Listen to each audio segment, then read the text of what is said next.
Digging out and clearing the roads hasn't been easy. The mayor of Fort Erie says other municipalities have come in to help, but There's been some pretty significant challenges in terms of the plowing. They relate to things like getting trees off of roads, going around abandoned vehicles, and there have been many. And then dealing with the drifts that occurred. The drifting snow gets packed down by the wind as the crews are plowing.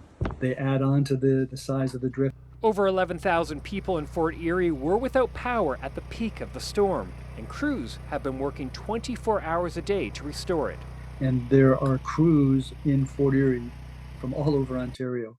I believe on Christmas Eve, a crew came down from Sudbury and has been here since then, which means they were here in Fort Erie on Christmas instead of spending time with their own families back home because they knew that the need here was desperate.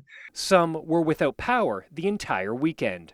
Certainly your anxiety kind of gets to you a little bit because, your phones are down, your internet's down, you can't see outside, the wind is howling, it just doesn't let up. Residents who live in the Black Creek Leisure Home community just outside of Fort Erie say they've been snowed in for days. What I've heard is that the contractor for this community hasn't been here. So honestly, it's been the good grace of local residents that are catching on to the story and coming out here to help, and family members. Firefighters were able to rescue some cars that got stuck on the side of the road, but not everyone. This family spent the night in their car on the QEW because the fire department couldn't make it out.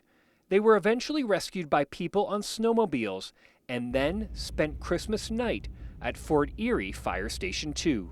And we welcomed them into the station with tears in our eyes. Some of the bravest firefighters I've ever worked with had tears in their eyes carrying that 4-year-old boy into our station for warmth.